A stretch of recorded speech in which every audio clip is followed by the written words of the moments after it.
రంగన్న మృతి దగ్గర నుంచి గొలుసు కట్టు మీద నడుస్తోంది మొత్తం మీడియా అంతా కూడా. అవును. చూస్తే ఆయన ఎవరు హంగరీ బయోకెమిస్ట్ అంట, లియో జియార్డ్. మరి ఈ గొలుసు కట్టు మర్డర్ లో పేటెంట్ ఎవరిదంటారు? ఏపీ క్రైమ్ కెమిస్టా? ఇప్పుడు గొలుసు కట్టు మర్డర్లు అనగానే నాకు పరిటాల హత్య కేసులు గుర్తొస్తుంది. అప్పుడు కూడా గొలుసు కట్టు హత్యలు పరిటాల రవి దరిమిల వరుసపెట్టి డాక్టర్ సాంబశివరావు శవమై రైలు పట్టాల మీద నిలాడు. అట్లాగే మొద్దు సీను జైల్లో, ఆ తర్వాత ఓంకార్, ఆ తర్వాత పటోళ్ళ వరుసపెట్టి గొలుసు కట్టు హత్యలు అప్పుడు జరిగాయి. మళ్ళీ ఇప్పుడు వివేక హత్య కేసులో అన్నమాట. అంటే ఇప్పుడు గతంలో అశోకుడు మరి రాయల్లో ఏదో గొలుసు కట్టు చెరువులు తవ్వించారని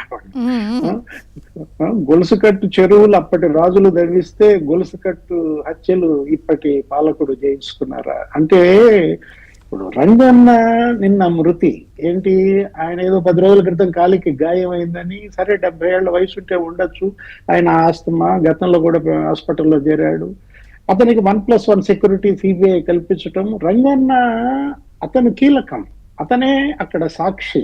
ఏది కేసులో? అవును, ఏది వాళ్ళ దేశంలోనే కొలిక్కి పడని కేసుగా వాళ్ళ వివేక హత్య కేసు అటు సిబిఐకి సవాల్గా మారింది, భారత న్యాయ వ్యవస్థకే ఛాలెంజ్ విసురుతున్నటువంటి ఈ కేసులో ఇప్పుడు ఈ రంగన్న మరి మృతి అనేది ఇవాళ సస్పిషియస్ డెత్ గా ఎస్పీ కూడా అశోక్ కుమార్ చెప్పారు. వరుసనే లిస్ట్ కూడా వదిలారనమాట. ఆ రోజు రంగన్న ఇచ్చిన వాంగ్మూలం స్పష్టంగా చెప్పాడు, ఆ ముగ్గురులో ఒకడు నన్ను చంపుతానన్నాడని. 2 ప్రముఖులు ఈ హత్య వెనకున్నారని రంగన్న వాంగ్మూలం ఇచ్చినట్టుగా మనం సిబిఐ చూసాం. ఆ 2 ప్రముఖులు ఎవరు? వాళ్ళెవరూ ప్రముఖులు కాదు. ఏది ఆ దేవిరెడ్డి శివశంకర్ రెడ్డి కావచ్చు, భాస్కర్ రెడ్డి కావచ్చు, దస్తగిరి, ఇప్పుడు ఉమాశంకర్ రెడ్డి, వీళ్ళందరూ ప్రముఖులు కాదు కదా. ఆ 2 ప్రముఖులు అనగానే కడప ఎంపీ గుర్తొస్తాడు, ఏపీ సీఎం గుర్తొస్తాడు. 2 ప్రముఖులు అంటే వీళ్ళేనా? ఇప్పుడు వరుస పెట్టి 10 మంది నిందితులమ్మా, దగ్గర ఒక 3 ఛార్జ్ షీట్లు. మన ఉమేష్ చంద్ర గారు చెప్పాలి వాటన్నిటి గురించి కూలంకుషంగా. 100 మంది సాక్షుల్ని విచారించారు. అసలు 600 పేజీలు సాక్షుల వాంగ్మూలాలేని మనం మీడియాలో చూసిన దాంట్లో ఆమె నంబరే 259 అనుకుంటాను. ఎవరిది? షర్మిల సాక్షిగా. ఇప్పుడు షమీం స్టేట్మెంట్ దగ్గర నుంచి ఈమె ఇచ్చినటువంటి సీక్రెట్ కవర్ స్టేట్మెంట్ ఎవరిది? షర్మిల దాకా 100 మంది సాక్షులను విచారించారే, ఇప్పటికీ కొలిక్కి తేలేకపోయారే. అంటే 7 ఏళ్ళు మరో వారం రోజుల్లో అనుకుంటా ఇది జరిగి, ఏది వివేక కిరాతక హత్య జరిగి, అయినా దీన్ని వాళ్ళ కొలిక్కి తీసుకురాలేకపోయారంటే ఈ రోజు వరుసపెట్టి వీళ్ళందరూ చనిపోతున్న విధానం. 36 ఏళ్లకే వైఎస్ అభిషేక్ రెడ్డి డాక్టర్ మరి అతను మృతి చెందటం. అసలు సీఎం గారి మాంగారు పిల్లనిచ్చిన గంగిరెడ్డి గారు కుట్లేయడానికి సహకరించింది అభిషేక్ రెడ్డి. అప్పుడు అవే వచ్చాయి. గంగిరెడ్డి చనిపోవడం ఏది కరోనాలో, మరి విజయసాయి రెడ్డి బతికాడు, పెద్ద వాళ్ళందరూ బతికారు, మంత్రులంతా హైదరాబాద్ వచ్చి వైద్యం చేయించుకుని బతికారు అప్పట్లో కరోనాలో. కానీ చనిపోయింది గంగిరెడ్డి. అంటే గంగిరెడ్డి డాక్టర్ అభిషేక్ రెడ్డే కాదమ్మా.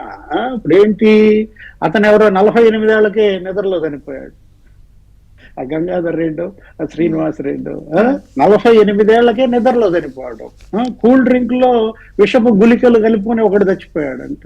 అసలు అతను 2 సార్లు అనంతపురం ఎస్పీని కలిసి కంప్లైంట్ చేశాడు తన ప్రాణాలకు ముప్పు ఉందని. అంటే సాక్షులు వరుసపెట్టి ఇలా జరుగుతున్నాయంటే ఇది ఒక సవాల్ అన్నమాట. ఇవాళ అశోక్ కుమార్ ఈ ఛాలెంజ్ ని ఎంత మీటప్ అవుతారో, ఈ కూటమి ప్రభుత్వం, ముఖ్యమంత్రి చంద్రబాబు, హోమ్ మినిస్టర్ అనిత దీన్ని ఎంత ఛాలెంజ్ గా తీసుకుంటారో చూడాలన్నమాట. ఈ గొలుసు కట్టు హత్యలు ఇవి గనక ఒక లాజికల్ కంక్లూజన్ కు తీసుకొచ్చి దోషుల్ని గనక కఠినంగా శిక్షించకపోతే ఈ నేరాలు, ఈ ఘోరాలు ఇంకా ఇలాగే చరణంగా పెరిగిపోతాయి అన్నమాట. ఇప్పుడు వీటన్నిటి వెనక ఉన్నది ఎవరు? ఈ అనారోగ్యం, వరుస వెంబడి సాక్షుల అనారోగ్యంలో. అసలు సాక్షులకి అనారోగ్యాలు వస్తున్నాయి, సాక్షులకి ఎందుకు ఇలా ప్రాబ్లమ్స్ వస్తున్నాయో అర్థం కావట్లేదు. సాక్షులకి అనారోగ్యం రావటం, సాక్షుల్ని లేపేయడం. ఇప్పుడు ఈ వివేక హత్య కేసులో ఎంత మిస్టరీ ఉందో, ఎంత సస్పెన్స్ థ్రిల్